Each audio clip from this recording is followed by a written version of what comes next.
All right, welcome back. So today we're diving into a question that honestly should keep every parent and educator up at night.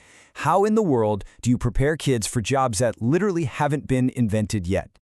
So, let's just start with a really direct question, and it might feel a little prickly. Is your child being educated for a world that doesn't exist anymore? I mean, really think about that. Because while they're sitting in a classroom, the world they're supposed to be preparing for is being completely rewritten outside those walls. And that really just hits the nail on the head, doesn't it? The core idea we're digging into is this quote: "Your child's future career likely hasn't been invented yet." Just let that sink in for a second. We're trying to prepare them for a target that isn't just moving. It's a target we can't even see.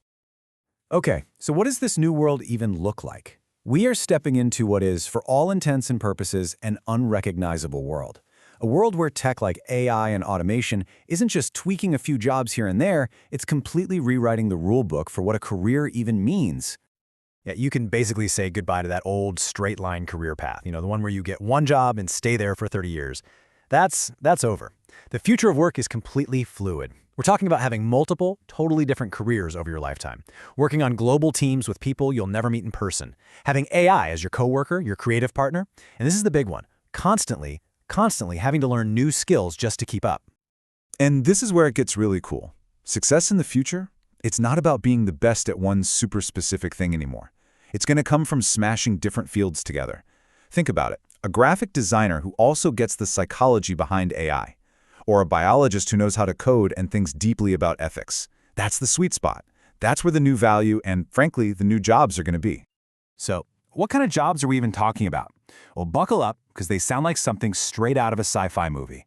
For instance, you've got AI collaborator. That's a real job title now. It's someone whose entire role is to work with smart machines to get things done. Then there's synthetic data designer, right? This is a person who literally designs fake but totally realistic data just so we can train AIs without using anyone's private information. Wild. And how about climate adaptation strategist? Someone who helps entire cities and huge companies figure out how to deal with climate change. Now look, these jobs might sound totally out there, but I'm telling you, they're already popping up. This isn't some far-off future, this is the world our kids are walking into right now. Okay, so if we can't predict the exact jobs, what on earth can we do? Well, we shift our focus. Instead of job titles, we focus on the skills that will matter no matter what. We have to figure out what becomes truly valuable when, a perfect report card just doesn't cut it anymore. All right, Tier 1. This is the bedrock. These are the core human skills. We're talking about the stuff that machines, that AI, just can't do well. Things like creativity and pure imagination, emotional intelligence, the ability to tell a great story and really communicate, critical thinking. These used to be called soft skills. Forget that. These are now the essential skills. They're non-negotiable. Next up, Tier 2, the technical base layer. And let me be clear, this is not just for the kids who are going to become coders. This is the new reading and writing. I don't care if your kid becomes an artist, a doctor, or an entrepreneur. They are absolutely going to need to be fluent with AI tools. They have to understand what data is telling them, and they need to know how to be safe online. It's fundamental. And that brings us to Tier 3, the meta skills. Okay, these are the true superpowers. This is where it's not about what you know anymore, it's about how fast you can learn something new. It's about being adaptable when everything gets turned upside down. It's about resilience, being able to fail, get back up, and try again. And maybe most importantly, just having this deep sense of curiosity. These skills are what power everything else. And this quote just nails it, doesn't it? The future belongs to the child who knows how to learn, not just what to learn.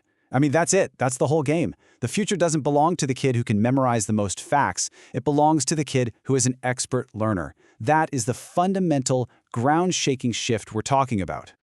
Now, I know what you might be thinking. This is great, but isn't this what schools are for? And, well, here's the tough part. Our education systems, for all the good they do, move at a snail's pace. But technology, it moves at the speed of light. And that gap means that parents simply can't wait around. You have to be the one to build this parallel learning track at home. So what does that actually look like at home? Here are 4 really powerful strategies you can start using. First, just encourage exploration-based learning. Let them tinker. Let them play with AI tools, with robotics, whatever. Second, shift your focus from grades to a portfolio. What have they actually made? What projects have they completed? That's what matters. Third, develop those human skills in everyday life. Family chores can be about teamwork, planning a vacation can be about leadership, and finally, it's about exposure over pressure. Introduce them to cool ideas, fascinating people, different ways of thinking, but without forcing them down one specific path. But to really pull this off, it takes more than just a few new tactics. It requires a whole new blueprint. We're talking about a massive shift in our mindset as parents, one that's built for a totally new era. Okay, so let's look at this old way versus the new way. The old way was all about subjects. Math was in one box, history in another. The new way? It's all about skills. Skills like critical thinking and communication that you can use in any subject, in any situation. Next up, the old way was obsessed with exams, testing what you could memorize. The new way is all about projects. What can you actually build, create, and prove you can do? And this one's a biggie. The old system rewarded compliance, doing what you're told, following the rules. The new world, it rewards curiosity. It rewards the kid who asks why, the one who challenges things and isn't afraid to go off the beaten path.